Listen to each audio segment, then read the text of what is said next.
우리가 성경에서 가장 어려운 책 중에 하나라고 이렇게 생각하는 요한복음 강해를 이제 시작을 했습니다. 벌써 이제 3번을 했고 이제 오늘 4번째 강해를 하도록 하겠습니다. 이 3번 강해를 하면서 요한복음이 21장까지 이렇게 이제 기록이 되어 있는데 그 중에 1장이 가장 중요하다.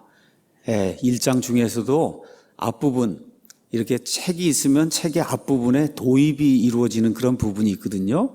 그 도입이 이루어지는 그 부분에서 앞으로 이 책이 무엇을 이야기하려고 하는 거다.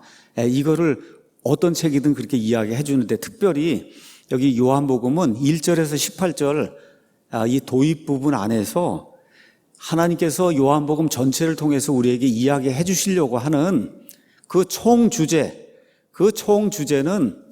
저와 여러분이 구원자로 알고 있는 그 예수님이 어떤 분이시다. 아예 거기서 정의를 내리고 그리고 나머지 21장까지 그 정의 내려준 그 예수님이 하시는 그와 같은 이 행적을 기록을 하고 있어요. 제가 지난주에도 말씀드렸듯이 요한복음은 신학적으로 굉장히 풍성한 책이에요. 그냥 단순하게 이렇게 읽을 수 있는 이야기 책이 아니고 이 안에는 여러 가지 신학적 개념이 많이 들어있어요. 이렇기 때문에 이렇게 아기에게 태어나자마자 먹이는 이 밀크, 그저 그냥 꿀꺽꿀꺽 삼키면 되는 이런 것이 아니고 저와 여러분이 꼭꼭 씹어서 그래서 잘 소화를 시켜서 이렇게 넘겨야 되는 고기와 같은 그런 말씀이 이게 요한복음이다. 신학적으로 많은 정의가 이 안에 들어있기 때문에 이 요한복음을 끝까지 다 가서 이렇게 나가게 되면 여러분이 이 세상에 어떤 신학자보다도 더 많이 성경이 이야기하는 그대로의 그 예수님을 신학적으로 이야기할 수 있는 이와 같은 훌륭한 하나님의 성도들이 될 수 있을 줄로 믿습니다. 자, 그래서 1절에서 18절 우리가 배운 것을 잠깐 요약을 하면 처음에 말씀이 계셨고 그 말씀이 하나님과 함께 계셨고 그 말씀이 하나님이셨다 해서 스스로 홀로 처음부터 계시는 말씀이라고 하는 그분이 창조자, 이 세상에 존재하는 모든 것 가운데 그분에 의해 창조되지 않은 것은 하나도 없다는 거예요. 그 말씀이 창조자 하나님이시다. 자, 그런데 아버지 하나님하고는 별개라는 거예요.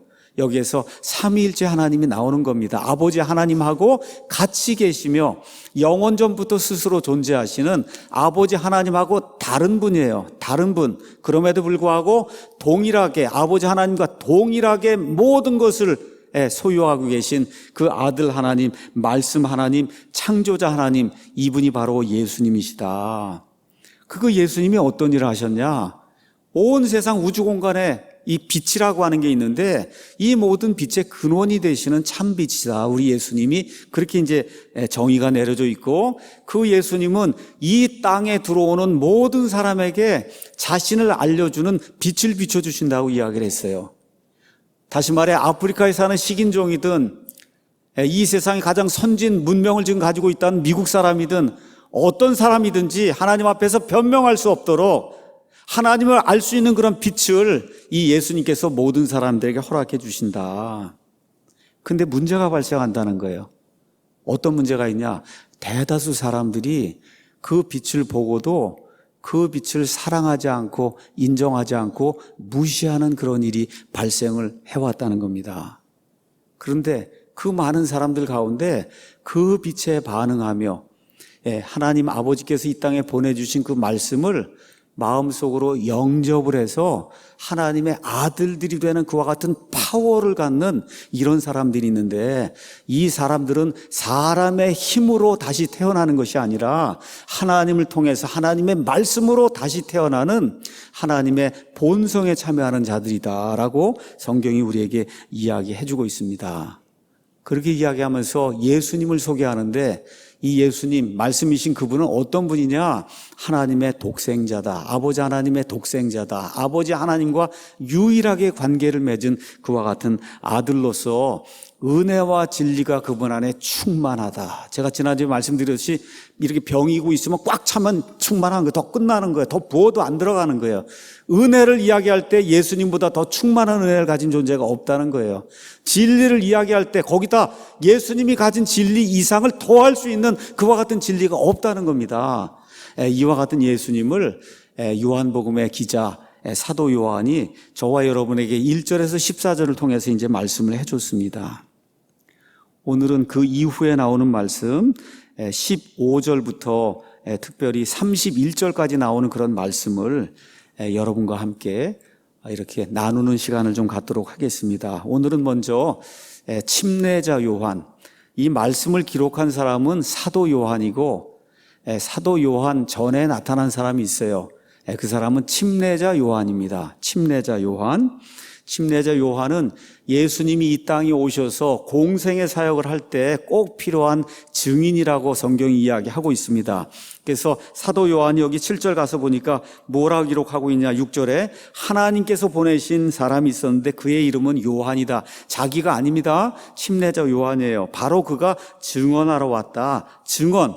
이것은 그 빛에 대해 증언하여 모든 사람이 자기를 통해 믿게 하려 합니다. 그래서 예수님을 증언해서 모든 사람이 예수님을 믿도록 하기 위해 예수님 앞에 하나님 아버지께서 보내준 전령사가 있었다는 거예요. 그 전령사의 이름이 침례자 요한이다. 그래서 마태복음부터 요한복음 또 사도행전에도 이렇게 기록이 된 것처럼 이 침례자 요한은 신구약 성경, 구약엔 나오지 않고 신약 성경에 가서 보시면 약 90회 정도 언급이 되고 있어요. 90회면 많이 나오는 겁니다. 90회 정도 언급이 되는 침례자 요한. 자, 이 요한이 한 일이 뭐냐? 여러분, 구약시대 인물이에요. 침례자 요한은 신약 성경에 기록이 되어 있지만 구약시대 인물이에요. 구약시대 맨 마지막 인물이에요. 유대인들에게 예수님을 소개했어요.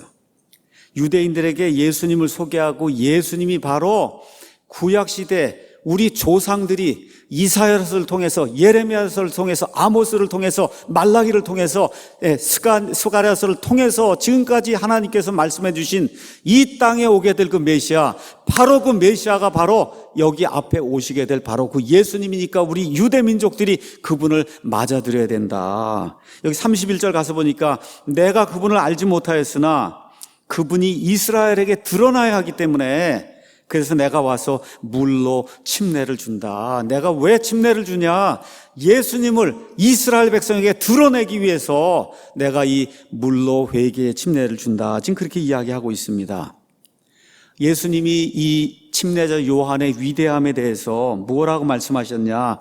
마태복음 11장 11절 가서 보면 지난 4,000년 동안 예수님 오시기 전에 4,000년 동안에 구약시대가 있었는데 구약시대 여자들에게서 태어난 사람 가운데 침례자 요한보다 더 큰 사람은 아직까지 일어난 적이 없다는 거예요. 여러분, 이게 얼마나 큰 칭찬이에요. 아브라함보다 더 크다는 겁니다. 여러분, 다윗 왕보다 더 크다는 거예요. 하나님의 말씀을 선포하고 메시아를 알리는 그런 일에 있어서는 지난 4,000년 동안 이 땅에 태어난 여자의 몸을 통해서 이 땅에 태어난 모든 사람 중에 가장 큰 사람이 바로 침례자 요한이다. 예수님이 이렇게 소개를 할 정도로 정말 예수님의 칭찬을 받을 만한 이와 같은 사람이 침례자 요한입니다. 여기 요한복음 1장을 여러분 이렇게 노란색이든 빨간색이든 이거에서 이제 이렇게 끼워 놓으시고 누가복음 1장을 가서 침례자 요한의 생애를 우리가 좀 살펴보려고 합니다. 누가복음 1장 5절에서 6절 말씀 가서 보니까 유대왕 헤롯 시대의 아비야 계열의 사가랴라는 이름의 어떤 제사장이 있었는데 그의 아내는 아론의 딸들에게 속하였고 그녀의 이름은 엘리사벳이더라 해서 아버지는 사가랴 제사장이고 어머니의 이름은 엘리사벳입니다. 그들이 둘 다 주의 명령과 모든 명령과 규례 안에서 흠없이 걸으며 하나님 앞에 의롭도다. 저를 좀 한번 쳐다보시기 바랍니다. 특히 오늘 아이들을 이렇게 기르고 계신 부모님들, 여러분, 우리 아이들이 좋은 사람이 되기 원하시죠? 맞습니까? 좋은 사람이 되기 원하세요? 여러분, 좋은 부모가 되려고 노력하셔야 돼요. 좋은 부모. 여기 가서 보니까 어떻게 기록이 되어 있어요? 침례자 요한이 왜 나왔냐? 아버지와 어머니가 있었는데 그들이 둘 다 주의 모든 명령과 규례 안에서 흠없이 걸으며 하나님 앞에 의로운 삶을 살았다는 거예요. 하나님 앞에 의로운 삶을 살았다. 성경 가서 보면 부모가 좋아도 악한 아이가 나올 수 있어요. 있습니다. 히스기야 같이 그렇게 좋은 아버지가 있었는데 그 다음에 나온 므낫세라고 하는 왕은 유다 왕들 가운데 가장 사악한 그런 왕이 나왔어요. 그런데 성경 전체를 가서 보면 어떠한 통계가 나오냐? 좋은 부모 밑에서 좋은 아이들이 나올 확률이 굉장히 크다고 하는 거예요. 굉장히 크다고 하는 겁니다. 제가 왜 지금까지 그래도 목숨을 유지하고 성경도 번역하고 이러고선 사느냐? 제 아버지와 어머니가 하나님을 두려워하는 사람이었기 때문에 제가 지금 이 자리에 서 있는 겁니다, 여러분. 아이들이 좋은 사람이 되길 원하면 부모가 하나님 앞에 두려움을 가지고 사는 사람이 돼야 돼요. 제게는 3딸이 있습니다. 3 사위가 있어요. 다 착한 아이들입니다. 그런데 과거에 다 청년 시절을 겪으면서 저도 마찬가지고 악한 그런 삶을 살았고 우리 아이들도 다 방황하던 그런 때가 있었어요. 그럼에도 불구하고 다 시집가고 이렇게 해서 가정을 이루고 사는 가운데 하나님을 위해서 큰 일을 하는 어떤 그런 사람들은 아니지만 하나님을 두렵게 여기고 아이들을 주님의 믿음과 훈계 안에서 키우려고 하는 과거에 방황하던 그런 시절이 있음에도 불구하고 그런 아이들이 다 돼서 그냥 하나님을 섬기고 있습니다. 왜 그러냐? 저와 제 아내가 하나님 앞에 두려움을 가지고 아이들을 키웠기 때문에 그래요. 제가 가진 것이 아무것도 없었습니다. 그럼에도 불구하고 하나님께서 이렇게 살려주시고 그래도 그 3 아이들, 3 사위들 이 세상에서 가장 좋다고 하는 그런 대학들 다 다니고 좋은 그런 직장들 가지고 그리고 지금 아이들 다 낳고 이렇게 이제 살고 있어요. 제 막내가 속을 가장 많이 썩인 아이인데 대학을 보냈습니다. 1학년을 마치고 왔어요. 성적표가 왔어요. 보니까 다 F예요. 왜 그러냐 그랬더니 공부를 안 했다는 거예요. 여러분, 그래서 어떻게 했어요? 퇴학이 됐어요. 퇴학. 그거를 또 다시 살려서 메릴랜드 대학에서 오하이오 대학으로 이렇게 다시 살려갖고 공부 다시 열심히 하고 이렇게 해서 학사 졸업을 하고 또 오하이오 대학 석사까지 졸업을 해서 어엿한 그런 직장인으로 예수님을 섬기며 살고 있어요. 제가 여러분에게 말씀드리고자 하는 요지는 그거예요. 부모가 하나님을 두려워하는 데 가운데 살아야 아이들이 좋은 사람이 될 수 있습니다. 여러분 기억하셔야 돼요. 부모가 하나님을 두려워하는 가운데 살아야 우리 아이들이 좋은 사람이 될 수 있다. 여기 오늘 제 사위가 둘이 와 있습니다. 제 사위 둘을 위해서 이야기하는 거예요. 부모가 하나님을 두려워해야 너희들이 낳은 아이들이 하나님을 기쁘게 하고 사람들에게 기쁨을 주는 그러한 삶을 살 수가 있다.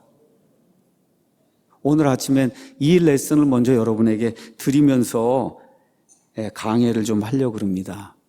침례자 요한이 이 땅에 태어났던 모든 사람들보다 가장 큰 사람이 된 이유는 어머니 아버지가 하나님을 두려워하고 하나님 앞에 설 것을 늘 기대를 하면서 하나님 앞에 바르게 서야 되겠다는 그런 삶을 살게 될 때 그 아들이 예수님으로부터 가장 큰 칭찬을 받는 그러한 하나님의 위대한 사람이 됐어요. 인류의 역사를 바꿔놓는 그런 사람이 된 겁니다. 기억을 하시고 내가 하나님 앞에 올바로 서야 내 아이들이 올바로 될 수 있구나. 기억을 하시고 우리 아이들도 마찬가지고 우리 사위들도 마찬가지고 여기 앉아있는 부모들 꼭 기억을 하시고 하나님 앞에 작정을 하시고 바르게 살아야 되겠다. 그렇게 하시면 하나님께서 그 소원을 들어주실 줄로 믿습니다. 13절에서 14절 가서 보면은 침례자 요한에 대한 예언의 말씀이 그 안에 이제 기록이 되어 있어요. 주의 천사가 사가랴에게 나타났습니다. 두려워하지 말라. 주께서 내 기도를 들으셨느니라. 내 아내 엘리사벳이 내게 아들을 낳아주리니 너는 그의 이름을 요한이라 하라. 내가 기뻐하고 즐거워할 것이요 많은 사람들도 그의 태어남을 기뻐하리니 이 땅에 태어난 것 자체가 기쁨이 된다는 거예요. 이는 그가 주의 눈앞에서 큰 사람이 되고 포도즙이나 독주를 마시지 아니하며 심지어 자기 어머니 태에서부터 성령님으로 충만해서 이스라엘 자손 중에 많은 이들을 주 그들의 하나님께로 돌아오게 할 것이기 때문이라. 어머니 태 속에서부터 부모가 하나님을 두려워하게 될 때 성령으로 충만한 것과 같은 아이들이 이 땅에 나온다는 겁니다, 여러분. 이미 기회를 놓치신 분이 있으면 지금 있는 아이들을 위해서라도 늘 기도하고 이 아이들이 성령님으로 충만한 하나님의 백성이 될 수 있도록, 그래서 나이가 점점 이렇게 올라가게 돼서 그래서 성경 말씀을 이해하게 될 때 하나님의 은혜 안으로 들어와서 예수 그리스도의 보혈의 피로 말미암아 구원받는, 그래서 하나님을 위해서 이 세상 사람들을 위해서 정말 하나님이 원하는 그런 일을 감당할 수 있는 하나님의 사람이 될 수 있도록 우리 모두가 책임을 가지고 우리 아이들을 키워야 되는 겁니다. 믿습니까, 여러분? 그래서 주의 눈앞에서 위대한 사람, 그 백성을 하나님 앞으로 인도할 수, 이게 이 세상에서 가장 큰 영예 아니겠습니까, 여러분? 그렇죠? 자, 이렇게 이제 이야기가 나오고 이런 가운데 하나님의 축복의 말씀이 80절에 나옵니다. 쭉 넘어가서 80절. 아이가 자라며 영이 강하게 되고 이스라엘에게 자신을 나타낼 날까지 광야에 있었더라. 아이가 똑같은 우리 아이예요. 자라면서, 키가 점점 자라면서 어떻게 됐어요? 영이 강하게 됐다는 거예요. 우리의 아이들이, 우리 부모가 올바른 믿음 생활을 하는 가운데 여기 나와 있는 축복을 받아서 세상에 육신적인 몸이 이렇게 자랄 뿐만 아니라 영이 강한 아이들이 돼서 하나님을 기쁘게 하고 여기 나와 있는 이스라엘 백성을 그들의 구원자 메시아라고 이끄는 그런 사람이 됐잖아요. 우리의 여기 있는 아이들이 동일한 축복을 받기를 예수님의 이름으로 간절히 축원합니다. 영이 강하게 되는 그런 일들이 우리 부모를 통해서 나타나기를, 우리 사랑침례교회 말씀 선포를 통해서 나타나기를 예수님의 이름으로 간절히 축원합니다. 누가복음 3장으로 가서 보니까 여기 이런 말씀이 기록이 되어 있습니다. 이제 카이사르 티베리우스의 통치제 15년에 본디오 빌라도가 유대의 총독으로, 헤롯이 갈릴리의 4분 영주로, 그의 동생 빌립이 이두레와 드라고니 지방의 4분 영주로, 루사니아가 아빌레네의 4분 영주로, 안나스와 가야바가 대제사장으로 있을 때에 하나님의 말씀이 광야에서 사가랴의 아들 요한에게 임하니라. 여기 가서 보면 카이사르, 전 세상을 다스리던 황제가 나와요. 그렇죠. 빌라도라든지 아니면 여기 헤롯이라든지 빌립이라든지 루사니아는 그 유대 지방을 다스려서 네 등분해서 다스리던 그런 조그만 왕들이 나오고, 그 다음에 종교 지도자 안나스와 가야바가 나오는데 이 사람들이 왜 나오냐? 여기에 주인공이 누구냐? 여러분, 카이사르가 주인공이 아니에요. 그 지역을 다스리던 조그만 분봉왕이 주인공이 아닙니다. 대제사장이 주인공이 아니에요. 이 모든 사람들은 침례자 요한을 수식하기 위해 존재하는 조그만 부수적인 인물로 나오고, 그 다음에 3절, 4절, 5절 해서 쭉 나오는 말씀의 주인공이 누굽니까? 전체 주인공이 누구예요? 사가랴의 아들 침례자 요한이 이 모든 말씀의 주인공이 되는 겁니다. 하나님 보시기에 황제가 아무리 큰 것 같아도 누가 더 중요한 인물이냐? 하나님의 말씀을 백성에게 선포한 침례자 요한이 중요하다고 해서 이 세상 모든 사람들을 들러리 세우고 그런 시대에 하나님의 말씀을 선포한 침례자 요한이 있었다고 거기에 주인공을 설명하는 아름다운 말씀이 이 안에 이제 기록이 되어 있습니다. 어떤 일을 했냐?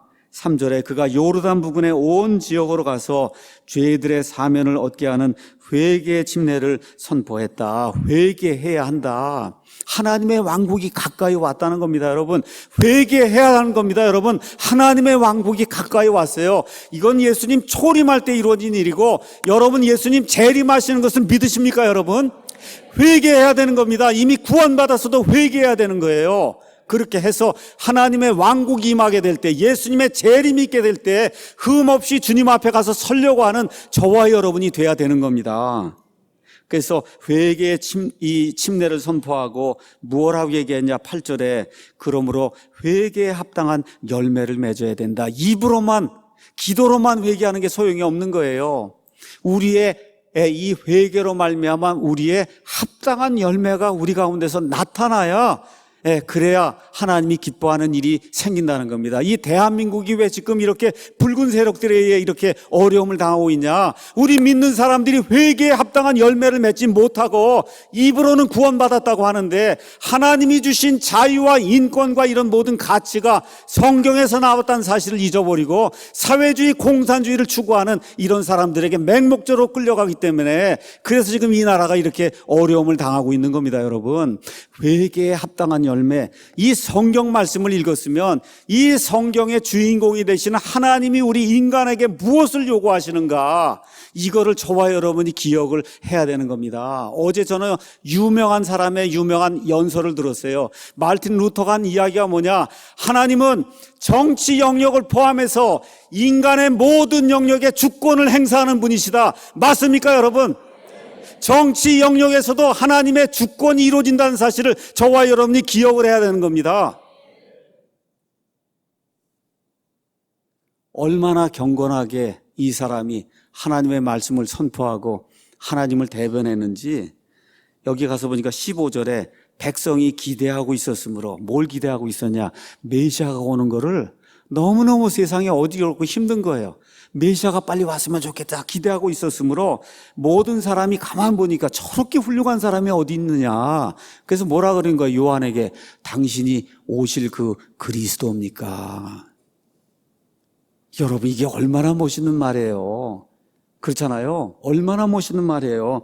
얼마나 경건하게 살고 하나님의 말씀 진실을 이렇게 전했는지 사람들이 보고, 야, 혹시 저 사람이 오실 그 그리스도가 아닌가. 그렇죠? 그렇게 이야기했다는 거예요.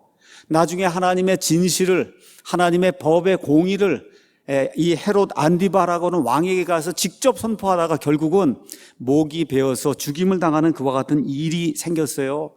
자, 그런데 이 헤롯이 뭐라고 얘기하냐? 예수님이 많은 기적들을 행하는 걸 보고 뭐라고 얘기하냐? 침례자 요한이 다시 살아났다. 그렇죠? 나중에 이제 마태복음 16장 가서 예수님이 사람들이 나를 누구라 그러냐? 그러니까 뭐라 그래요? 침례자 요한입니다. 여러분, 이 침례자 요한이 얼마나 위대하고 경건하고 정말 신실하게 하나님의 말씀을 선포했는지, 심지어 사람들이, 그렇죠, 예수님이 침례자 요한이다, 심지어 그를 죽였던 헤롯이 그 예수님을 보고는, 그분이 행하는 기적들을 보고는 침례자 요한, 저 의로운 사람이 다시 부활해서 저와 같은 일을 일으킨다 할 정도로 그렇게 놀랍게 하나님의 말씀을 선포했던 사람이 침례자 요한이라고 성경이 우리에게 이야기하고 있는 겁니다. 자, 그래서 예수님이 나타나기 전에 누가 나타났냐? 유대 광야에 저 요르단강 옆에 침례자 요한이 나타나서 커다란 소동이 생기기 시작한 거예요. 영어로 얘기하면 노이즈가 생기기 시작한 겁니다. 노이즈가. 야, 엄청나구나. 그냥 사람들이 요르단강으로 회개의 침례를 받으러 벌떼같이 몰려가는 그런 일이 생기면서 유대 땅 안에 소동이 발생하기 시작했어요. 그래서 이제 다시 요한복음으로 이제 넘어가면 예루살렘에 살고 있던 이 종교 지도자들이 유대 땅에서 소란이 일어나는 걸 보고, 그리고 누구를 보낸 거예요? 제사장들과 레위 사람들을 요한에게 보내서, 그래서 이제 묻는 겁니다. 내가 누구냐? 도대체 내가 누구길래 이렇게 소동을 일으키느냐? 그랬더니 요한이 뭐라 그래요? 많은 사람들이 그리스도라고 물고 할 때 뭐라 그래요? 나는 그리스도가 아니다. 여러분, 인간 가운데는 그리스도가 없어요. 뭐 문선명이고 뭐고 그 그리스도 아닙니다. 무슨 뭐 성령의 보혜사라 그러고, 이게 이단이에요. 그렇지 않습니까? 뭐라고 대답해야 돼요? 나는 그리스도가 아닙니다 해야 되는 겁니다, 여러분. 맞습니까? 나는 그리스도가 아니다. 그러니까 이 사람들이 물어요.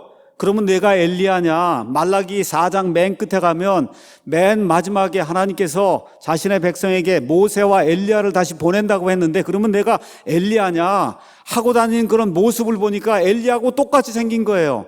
그렇죠? 그래서 내가 엘리야냐고 보니까 아니라고 얘기하는 겁니다. 그러니까 이 사람들이 뭐라고 얘기하냐? 그러면 내가 그 대언자냐?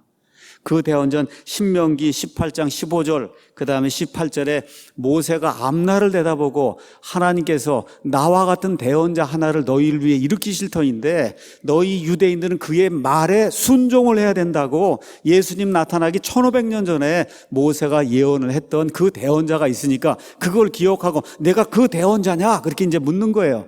그랬더니 뭐라 그래? 아니라고 이야기하는 겁니다. 그럼 도대체 내가 누군데 이렇게 와서 침례를 주고 사람들 뭐 회개하라고 그렇게 이야기하느냐?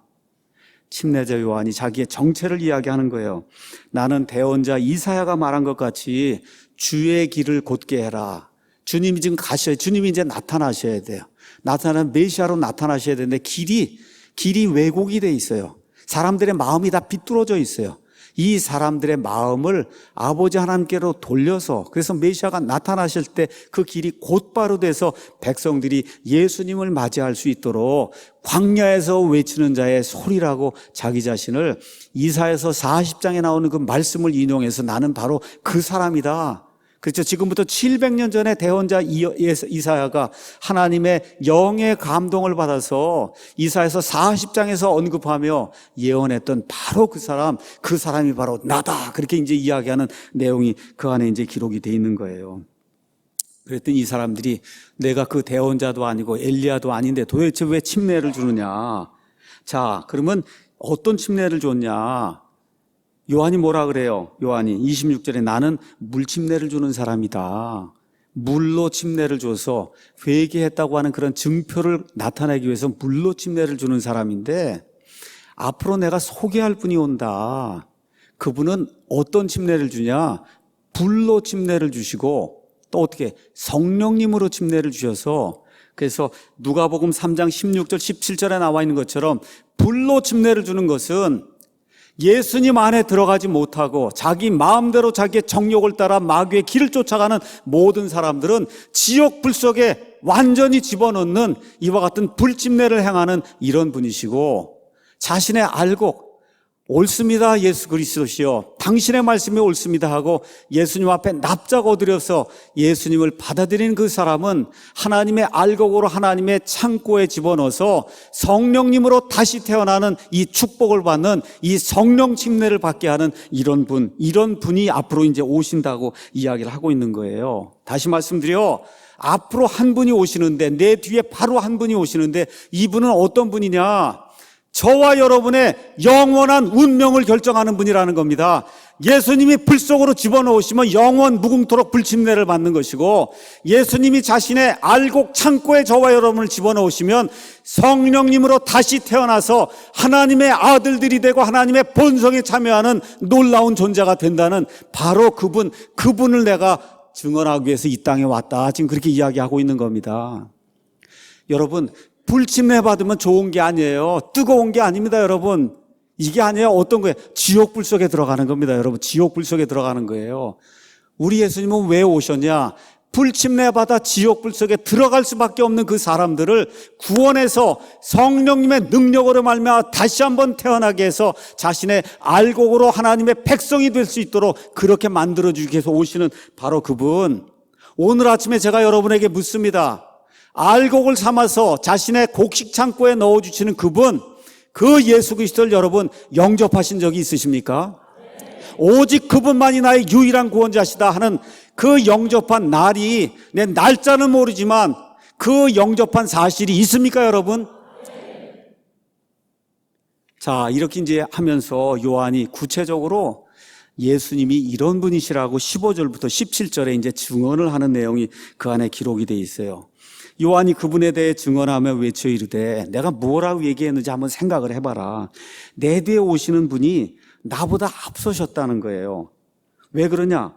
그분께서 나보다 먼저 계셨기 때문이다. 여러분, 누가복음 기사를 가서 읽어보면 이 세상적으로 얘기하면 침례자 요한이 예수님보다 6개월 형이에요. 먼저 태어났어요. 6개월을 먼저 태어났어요. 그렇죠? 그러면 누가 먼저 난 거예요, 이 세상에는? 침례자 요한이 먼저 났단 말이에요. 6개월 먼저 났어요. 6개월 형이에요. 근데 지금 뭐라고 얘기하냐? 그분이 나보다 앞서셨다는 거예요. 그 앞섰어요. 왜 그러냐? 나보다 먼저 계셨다는 거예요. 나보다 먼저 계셨다. 요한복음 8장에 가면은 예수님이 뭐라 그래요? 아브라함이 있기 전에 내가 있었느니라. 믿습니까, 여러분? 아브라함이 있기 전에 내가 있었느니라. Before Abraham was, I am 하고 하나님께서 선포하시는 그런 내용이 그 안에 기록이 되어 있는 겁니다. 아브라함이 있기 전에 계신 그분이 바로 창조자 말씀이신 예수 그리스도시다라고 지금 침례자 요한이 우리에게 증언해 주고 있는 겁니다. 영원 전부터 스스로 존재하신 그분. 그러고 나서 16절에 뭐라고 또 증언하냐? 우리가 다 그분의 충만하심에서 받았음에 은혜를 대체하는 은혜다. 영어로 가서 보시면 grace for grace 이렇게 이제 돼 있어요. 여기 나온 for는 대체한다는 뜻이에요. 대체한다. 그래서 우리는 직역을 한 거고, 우리 기존 성경에는 은혜 위의 은혜다 이렇게 이제 번역을 한 거예요. 은혜 위의 은혜는 뭐냐면 파도가 막 이렇게 밀려오거든요. 쭉 밀려오면 그 다음에 어떻게 또 파도가 또 밀려오잖아요. 그러니까 은혜가 구약시대에 왔다가 또 은혜가 왔다가 계속 이렇게 밀려오면서 착착착 쌓이는 그런 은혜다. 이런 식으로 이제 번역을 한 거고, 원래 여기 나와 있는 그 그리스 말 여기 for로 번역된 그 말은 구약시대도 은혜지만 그 구약시대의 은혜를 아예 대체하는 그런 은혜가 나타났다는 겁니다, 여러분. 구약시대의 그 은혜를 대체하는 은혜가 나타났다. 보통 은혜가 아니라는 거예요. 우리가 지금 은혜 가운데 살고 있어요. 구약시대도 은혜 가운데 살고 있어요. 아브라함이 은혜 가운데 살았어요. 다윗이 은혜 가운데 살았는데 그런 보통의 은혜가 아니라 아버지께서 자기 아들을 이 땅에 보내셔서 그 아들이 십자가에서 피를 흘려 죽기까지 저와 여러분을 사랑해 주신 그런 은혜가 여러분 구약시대에 있었습니까? 없었습니까? 없었어요. 그런 은혜가. 그렇죠? 그래서 구약시대의 그 많은 은혜를 완전히 대체하는 엄청난 규모의 그와 같은 파도덩이 같은 그와 같은 은혜가 예수님을 통해서 이 땅에 왔다고 이 침례자 요한이 우리에게 증언하는 거예요. 이렇게 이제 이야기하면서 뭐라고 얘기하냐? 우리가 충만하심에서 받았다. 은혜와 진리가 충만하다. 말씀하신 것처럼 더 이상 더할 게 없는 은혜예요. 더 이상 더할 게 없는 은혜예요, 여러분. 하나님이 주신 우리 예수님이 십자가에서 보여주신 그 은혜에 거기에 무언가를 더 더하게 되면 이단이 되는 겁니다, 여러분. 그 은혜로 충만하게 그냥 100%가 찬 거예요. 예수님이 가르쳐 주신 그 진리가 100%예요. 그걸 넘어갈 수 있는 진리가 없는 겁니다, 여러분. 누가 와서 예수님이 가르쳐 주지 않은 진리를 내가 가르쳐 주겠다 하면 그 사람이 이단이 되는 거예요. 저도 그런 진리를 가르칠 수가 없습니다. 그 진리의 일부를 받아서 최대한 여러분에게 설명을 해줄 수 있어도 예수님이 우리에게 알려주신 진리를 넘어가는 진리는 제가 전달할 수가 없는 거예요. 자, 이게 무슨 얘기냐? 구약시대에는 어린 양 짐승, 소를 가져다가 그래서 가져다 바쳐갖고 그래서 어떻게 됐어요? 죄를 덮는 그런 일이 있었어요. 그 은혜라고 생각한 거예요. 근데 신약시대가 되니까 어떻게 해요? 진짜 어린 양이 나타나셔갖고 그렇죠? 그래서 단 한 번 영원히 십자가에서 피를 흘리고 죽으심으로 말미암아 그 결과 어떻게 됐어요? 다시는 죄로 인한 헌물이 없느니라. 믿습니까, 여러분? 오늘 여기 소나 염소 갖고 오신 분 있으세요? 피 담아갖고 그릇에 담아갖고 오신 분 있어요? 없죠? 왜 그래요? 예수님이 단번 속죄를 이루셨기 때문에 끝난 겁니다, 여러분.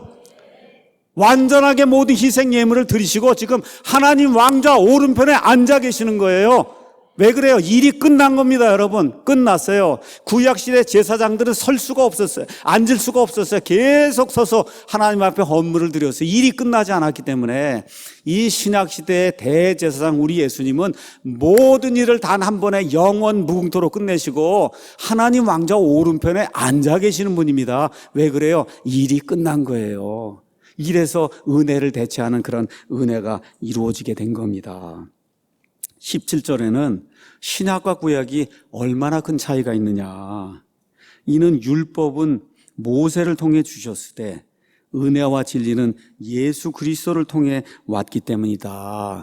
여러분, 율법은 어떤 일을 하냐? 저와 여러분을 정죄하는 거예요. 너 이런 죄가 있다. 여러분, 거울 앞에 서면 머리가 흩어진 거, 뭐 넥타이가 잘못 맺은 거, 뭐 등등 해서 무슨 점이 있는 거 이게 다 나타나잖아요. 우리가 율법 앞에 쓰게 되면 넌 이런 죄를 졌어, 넌 저런 죄를 졌어, 넌 이 죄를 졌어, 넌 죽어야 돼, 넌 거짓말쟁이야, 이렇게 하고 자꾸 우리를 정죄하는 역할을 하는 거예요. 그 역할을 하는 그게 구약시대 모세를 통해서 주어졌다는 거예요. 그렇죠?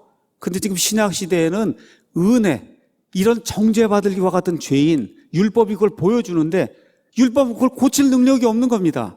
그렇잖아요. 근데 그걸 고칠 수 있는 능력을 가진 분이 오셔서 은혜를, 보통 은혜가 아니라 아주 충만한 은혜를 주시고 구약시대에 희미하게 알았던 그 하나님을 직접 알 수 있도록 만들어주신 그런 엄청난 일이 생겼기 때문에 저와 여러분이 진짜 하나님께 감사드려야 될 이유가 있어요. 그게 뭐냐? 신약시대에 태어난 거 하나님께 감사드려야 됩니다, 여러분. 더구나 지금 20세기, 21세기에 태어나서 자유 대한민국에 태어난 거 여러분 감사드려야 돼요. 100년 전쯤에 태어나고 200년 전쯤에 태어났으면 저와 여러분 중에 거의 다수는 다 노비가 돼서 자유를 한 번도 누리지 못하고 하나님 말씀 들어도 못 보고 지옥 불 속에 갈 수밖에 없는 그런 존재가 됐을 거 아니에요. 여러분 감사를 드려야 됩니다. 지금 20세기, 21세기에 태어나서 이 하나님의 말씀을 마음대로 읽고 이것대로 내 자유에 따라 믿을 수 있는 이런 자유가 주어진 게 얼마나 놀라워요. 그러니까 또 뭐가 있느냐? 그만큼 책임이 많은 겁니다, 여러분. 맞습니까, 여러분? 그만큼 책임이 많이 있는 거예요, 저와 여러분이. 이 놀라운 자유를 가지고 진리를 배우고 예수 그리스도를 알게 되고 그렇잖아요. 그만큼 우리가 많은 책임을 가지고 세상을 향해 예수 그리스도를 전달하는 그런 역할을 저와 여러분이 해야 되는 겁니다. 자, 신약과 구약의 차이는 제가 지난번에 말씀드렸죠. 뭐라 그랬어요? 참빛이 있고 큰 참빛에서 반사가 되는 그런 빛이 있다. 그 이야기하면서 출애굽기 35장에 참빛인 하나님을 만나러 모세가 갔다가 거기서 반사되어오는 이 빛이 여기 얼굴에 비춰갖고 이 빛이 얼마나 환하게 비치는지 이스라엘 사람들이 모세의 얼굴을 쳐다볼 수가 없었다 그랬어요. 그 정도로 모세가 위대한 사람인데 침례자 요한이 뭐라고 얘기하냐? 그렇게 위대한 모세도 그렇죠. 예수 그리스도라고 하는 참 빛에 비하면 그저 반사된 빛을 받은 그런 사람이다. 여러분 믿습니까? 이게 우리 예수님이라는 거예요. 지금 침례자 요한이 그걸 증언하고 있고 사도 요한이 AD 90년경에 성경의 모든 것을 마무리하면서 구약시대에 나와 있던 모든 사람들이 봤던 것은 반사된 빛인데 신약시대에는 참빛이 우리에게 와서 그 빛이 어떤 분이라고 한 사실을 직접 증언을 해주신다. 여러분 그 빛을 만나신 적이 있습니까? 이게 있어야 구원받은 사람이에요. 자, 그러면 예수님이 어떤 일을 하시느냐? 침례자 요한이 18절에 이렇게 이야기하는 거예요. 아무도 어느 때나 하나님을 보지 못하였을 때 아버지 품속에 계신 독생자께서 그분을 밝히 드러내신다. 자, 예수님이 하시는 일이 뭐냐? 말씀이 육신이 돼서 이 땅에 오셨잖아요. 그분이 하시는 일이 뭐냐 하면 아버지 하나님을 밝히 드러내어 보여주는 일을 한다는 거예요. 그러니까 구약시대에도 하나님 아버지를 알았는데 어슴푸레하게 이렇게 알았단 말이에요. 근데 신약시대에 우리 예수님이 오셔서 어떤 일을 하느냐? 그 아버지 하나님을 밝히 드러내어 보여준다는 거예요. 그러니까 이제 앞으로 요한복음 21장까지 예수님이 하시는 일이 뭐예요? 그 아버지 하나님을 밝히 드러내어 보여주는 그 일을 하는 거예요. 여러분 이게 지금 요한복음에서 요한이 강조하려고 하는 겁니다. 하나님은 원래 볼 수 없는 분이에요. 모세가 간구합니다. 하나님 한 번만 보여주십시오. 하나님 뭐라 그래? 나를 보고는 살 자가 없다. 그렇죠? 그래서 어떻게 바위 틈 속에 집어넣고는 하나님이 손으로 가리시고 그리고 하나님이 지나갈 때 하나님의 영광의 뒷부분만 보게 그렇게 만들어주지 않아요. 그렇죠? 근데 성경은 뭐라고 얘기하냐? 골로새서 1장 15절에 예수님은 보이지 않는 하나님의 형상이다. 형상은 판박이라는 거예요. 또 히브리서 1장 3절에 하나님 자체에 정확한 형상이 바로 예수님이라는 거예요. 그러니까 아버지 하나님이 있으면 이렇게 생겼잖아요. 아버지 하나님이. 그렇죠? 그러면 아들 하나님이 똑같이 이렇게 생긴 분이라는 거예요. 이렇게. 여러분 이해하시겠어요? 동전 500원짜리고 1000원짜리 보시면 요거하고 이게 똑같이 생겼죠? 똑같이 생겼습니까, 여러분? 그렇죠? 아버지 하나님하고 아들 하나님이 다른 존재인데 이 두 분이 똑같이 생겼다는 거예요. 똑같은 인격을 가지고 똑같은 권능을 가지고 똑같은 거룩함을 가지고 똑같은 위대함을 가지고 똑같은 말씀을 하시고, 그렇죠? 똑같은 마음을 전달해 주신다는 거예요. 그 일을 하려고 우리 예수님이 이 땅에 오셨다는 겁니다. 요한복음 14장에 가서 보면 이런 말씀이 그 안에 기록이 되어 있습니다. 예수님이 무엇라고 이제 말씀을 하시느냐. 예수님이 내가 이제는 이 공생애를 다 마치고 이제 내가 가야 될 때가 있어. 이제 가야 되겠다. 그러니까 다시 말해 이제 너희를 떠나겠다. 그렇게 얘기하니까 14장 1절에 예수님이 너희는 마음에 근심하지 마라. 하나님을 믿고 또 나를 믿어야 된다. 예, 내가 아버지 집에 거할 곳이 많은데 이 거할 처소가 다 예비가 되면 다시 온다. 근데 어쨌든 지금은 내가 너희를 떠나야 된다. 그렇게 이제 이야기를 하는 거예요.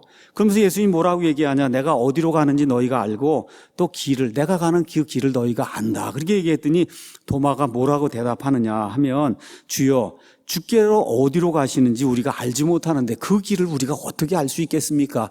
너무 당연한 얘기잖아요. 예수님이 도대체 어디 가는 줄도 모르는데 그 가는 길을 우리가 어떻게 알 수 있습니까? 그랬더니 예수님이 내가 바로 그 길이요 진리요 생명이니 나를 통하지 아니하고는 아무도 아버지께로 오지 못한다. 이렇게 이야기하니까 여기 엄청나게 또 뭐라 그럴까 단순한 사람이 하나 나타납니다. 저 같은 사람이 8절에 빌립이 그분께 이르되 주여 우리에게 좀 아버지를 보여주소서 그리하면 족하겠나이다. 저랑 비슷한 사람이 나타난 거예요.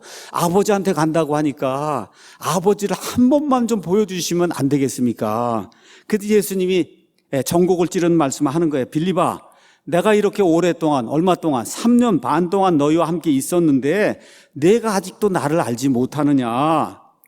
나를 본 자는 아버지를 보았거늘 어찌 내가 말하기를 우리에게 아버지를 보여주소서 하느냐.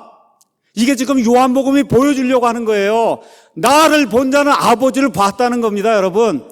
예수님이 하신 일이 뭐예요? 그 아버지 하나님을 밝히 드러내는 그런 일을 했다는 거예요. 아버지 하나님이 하시는 그 말씀을 그대로 예수님이 했다는 거예요. 아버지 하나님의 마음을 100% 그대로 예수님이 전달했다는 거예요.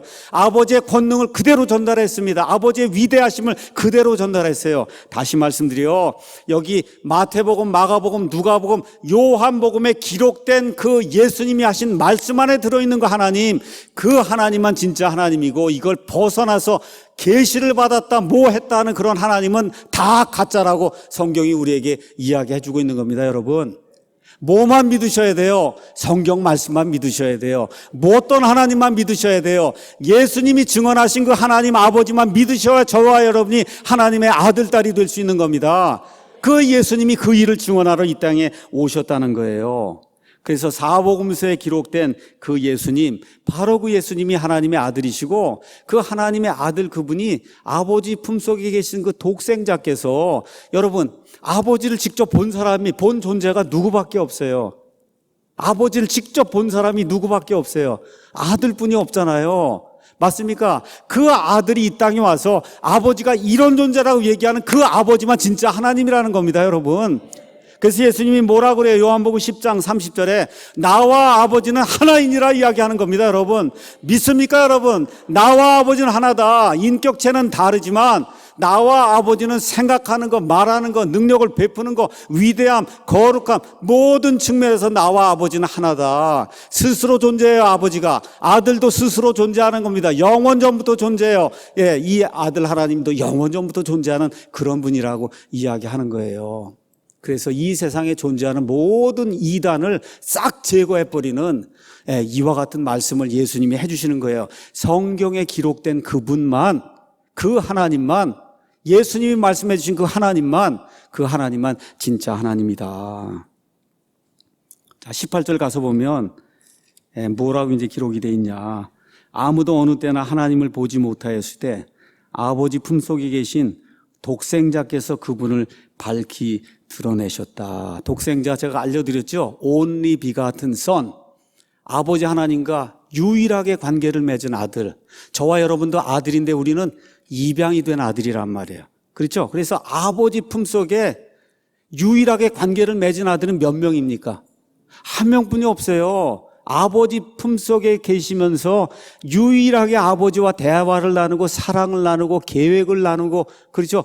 이런 모든 권능을 베풀고 인류를 구속하는 그런 일을 하시고, 그분이 누구밖에 없어요. 독생자뿐이 없는 거예요. 독생하신 그 아들뿐이 없는 거예요. 그렇죠? 근데 다른 성경, 특히 여호와의 증인들이 사용하는 그 성경에 가서 보면 독생하신 아들, 독생자라고 돼 있지 않고 어떻게 돼 있어요? 독생하신 하나님이라고 돼 있는 거예요, 여러분. 독생하신 하나님. 그게 무슨 얘기예요? 하나님이 낳은 하나님이 있다는 거예요. 하나님이 낳은 하나님이 있다. 그래서 여호와의 증인은 뭐라고 얘기해요? 예수님은 아버지 하나님이 낳은 창조한 격이 떨어지는 그와 같은 신이다. 그렇게 이야기하는 거예요. 그게 독생하신 하나님. 여러분, 독생하신 하나님이 되면 안 됩니다. 뭐가 돼야 돼요? 독생하신 아들이 돼야 되는 거예요. 독생하신 아들. 그래서 요한복음이 말하려고 하는 핵심이 뭐냐? 예수님은 하나님과 특별한 관계를 맺은 유일하신 하나님의 아들이다. 그래서 하나님의 아들이라는 말이 요한복음에 9번 나오는 거예요. 그 다음에 예수님이 자기 자신을 가리켜 아들이 너에게 영원한 생명을 주면 그 영원한 생명이 너에게 영원히 남아있다 하는 그 아들에서 영어로 더 son에서 s를 대문자로 쓴 그 아들이 요한복음에 자그마치 19번이 나오는 겁니다. 그래서 지금 요한복음의 이 기록자 사도 요한이 우리에게 알려주려고 한 핵심이 있어요. 그 핵심은 뭐냐? 그 핵심은 예수님이 아버지 하나님과 유일하신 관계를 맺은 독생자, 하나님의 아들, 그렇죠? 저와 여러분을 대속하시기 위해 이 땅에 사람의 몸을 입고 들어오셔서, 그래서 피를 흘리고 십자가에서 죽으시고 성경 기록대로 죽으셨다가 묻히셨다가 성경 기록대로 다시 살아나신 그분, 바로 그분이 예수 그리스도시다라고 우리에게 증언을 해주고 있는 겁니다. 말씀 정리하도록 하겠습니다. 사도 요한이 증언하고자 한 게 뭐냐? 말씀 하나님이 계신다는 거예요. 영원 전부터 존재하시는 그분, 그분이 바로 하나님이시고 창조자시고 참빛이시고, 그분 안에는 우리 사람이 무언가를 더할 수 있는 요소가 없다는 거예요. 은혜와 진리가 꽉 찼다는 겁니다. 충만하다는 거예요. 그렇죠? 그 은혜의 핵심이 뭐냐? 말씀이 육신이 돼서, 이 세상 어떤 사람이 그걸 생각해 볼 수가 있어요? 아니, 어떻게 창조자 하나님이 창조물들을 위해, 그렇죠, 완전한 희생예물이 되시기 위해 어떻게 이 땅에 사람의 몸을 입고 오셔서 사람이 받는 형벌 중에 가장 무거운 형벌, 그 십자가에 달려서 온몸의 피를 다 쏟으시고 다 이루었다 말씀하실 때 사람의 모든 죄가 그분 앞에 놓이면서 그분께서 저와 여러분을 대신해서 사망과 지옥의 형벌을 다 일시에 담당함으로 말미암아 영원 무궁토록 저와 여러분의 희생 예물이 되어주신 분, 바로 그분이 독생자 예수 그리스도라고 한 사실을 저와 여러분이 오늘 이 시간에 믿고 그 사실을 세상 모든 사람에게 전달해서, 그래서 예수님을 통해 사람이 구원받는 그 일을 우리가 감당해야 된다. 성경이 우리에게 이야기해 주고 있는 겁니다. 오늘 여기 앉아 계신 분 가운데 이 말씀을 듣고 예수님이 어떤 분이신가 확실하게 이해가 되시면 아멘 하고 대답하시기 바랍니다. 이 가운데 아직 아멘 대답을 하시는 그런 분이 계시거든. 오늘 집에 가시면서 기도하셔야 돼요. 아버지 하나님, 하나님의 은혜로 구원받아 하나님의 아들이 되길 원합니다. 그래서 예수님이 보여주신 그 아버지를 믿고 구원받길 원하오니 아버지, 성경 말씀을 통해서든 이 목사님이 선포하는 말씀을 통해서든 하나님 아버지를 발견하고 예수 그리스도를 구원자로 영접할 수 있도록 저를 불쌍히 여기시고 도와주시기 바랍니다 하고 간절히 외쳐야 하나님이 우리의 기도를 들어주시고 구원의 은혜를 주실 줄로 믿습니다. 이런 아름다운 일이 우리 사랑 침례교회를 통해서 온 세상에 널리 전파되기를 우리 주 예수님의 이름으로 축원합니다. 기도하겠습니다.